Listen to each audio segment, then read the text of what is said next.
Hi friends अस्सलाम वालेकुम नतून एक ब्लगे सकलके स्वागत जानाई। और आज के आबारो दो चार दिन पर आमरा रेसिपिर भिडियो निये तोमादेर सामने हाजिर हयेछि। आज के किन्तु आमादेर एकेबारे निरामिष रेसिपि होच्छे, माने निरामिष माने तोमरा जारा निरामिष खाओ बा निरामिष दिनेও किन्तु এই रेसिपिटा करते पारो। तो रेसिपि होच्छे पटलेर। तो এটা খুবই মানে লোভনীয় একটা রেসিপি যেটা হতে চলেছে আপনাদেরকে দেখানো হবে। এখন সাসপেন্সে থাকলো যে অ্যাকচুয়ালি রেসিপিটির নাম কি, অ্যাকচুয়ালি কি রেসিপি, পটলের রেসিপি হচ্ছে, কিন্তু নাম যেটা সেটা আপনাদের কাছে গোপন রাখা হলো এই মুহূর্তে। আর এখানে দেখো কিছুটা করে নিয়েছি হচ্ছে পেস্ট, এটা কিছু পেস্ট রেডি হচ্ছে, কি পেস্ট সেটাও পরে বলছি। আর এখানে কাঁচা লঙ্কা চেরা আছে। আর এটা নিরামিষ মানে তোমরাও জানো যে নিরামিষ মানে পেঁয়াজ রসুন বাদ। তো এই রেসিপিটা কিন্তু যারা নিরামিষ পছন্দ করো বা যেদিন তোমাদের নিরামিষ আসে করতে পারো, কিন্তু পুরো ভিডিওটা দেখতে থাকো। আর রেসিপিটা কেমন হয় অবশ্যই কিন্তু চোখ রেখো ভিডিওটা। আর সত্যি কথা বলতে নিরামিষ রান্নাবান্নাগুলো সত্যি খেতেও ভালো লাগে। আপনাদের নিরামিষ দিনে এগুলো বা এই সমস্ত আইটেম করে খাবেন, অবশ্যই ভালো লাগবে আশা করছি। তো চলুন আমাদের রেসিপি শুরু করব আমরা। এখন হচ্ছে প্রথম কাজ হচ্ছে পটলটাকে ফ্রাই করে নেওয়ার। তো চলো পরে আবার আসছি।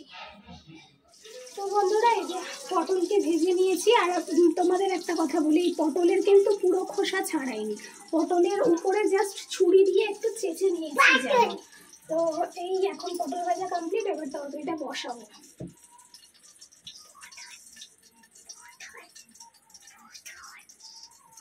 তো দেখো বন্ধুরা এখন তেলের উপর কালো জিরে শুকনো লঙ্কা দিয়ে একটু ভাজা করে নিয়েছি। তারপর হচ্ছে দিয়ে দিলাম হচ্ছে পোস্তর যে পোস্ত, সাদা সর্ষে কালো সর্ষের একটা পেস্ট। তো সেটা দিয়ে এখন নাড়াচাড়া করছি। যে তেল ছাড়তে শুরু করেছে জারে দেবো।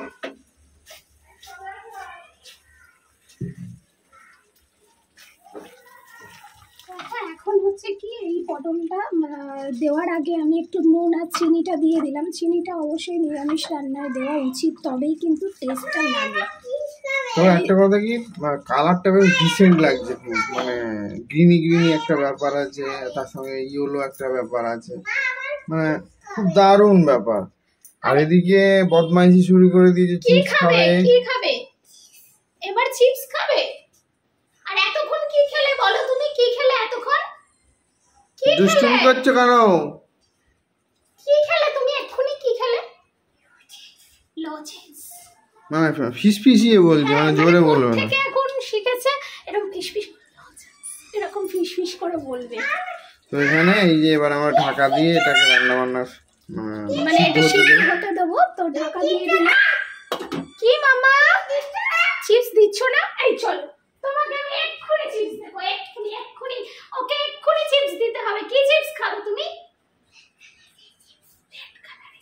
না, রেড কালারের চিপস খেতে নেই আম্মু, বাজে জিনিস মা, চিপস খেতে নেই। চিপস খাবো বলো?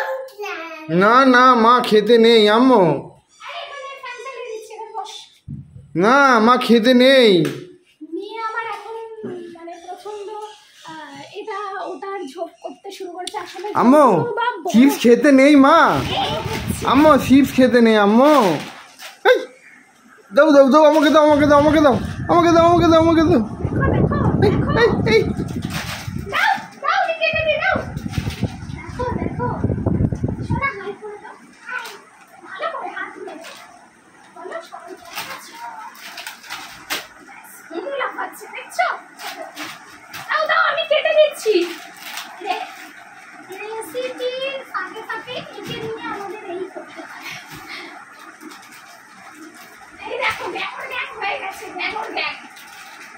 তো এখন দেখো এতে জল দিয়ে দিলাম, পরিমাণ মতো জল দিলাম, যাতে এই জলের মধ্যেই পটলগুলো ভালোভাবে সিদ্ধ হয়ে যায়।